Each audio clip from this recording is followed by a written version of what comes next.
What's up guys, in this video I'm gonna show you how to add friends in Battlefield 6. Start from the home screen and look to the right side. You'll see a small prompt showing which button you need to press to open EA Connect. Go ahead and open it. Once EA Connect is up, go to Player Search tab by pressing R1 or RB. On the right side of the screen, you'll see your own EA ID, and right below that it explains that you can search using either your friend's EA ID or their platform ID. Both will work, but using the exact EA ID is usually the easiest.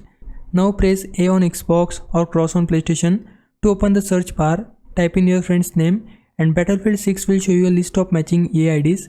If your friend plays on another platform, scroll down and you'll also see their PlayStation, Xbox or Steam ID listed under other platforms. When you spot the correct account, simply press A on Xbox or cross on PlayStation to send the friend request.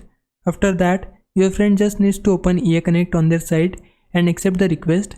Once you are added, go back to the top menu, open the party tab and you'll be able to invite them straight into your squad.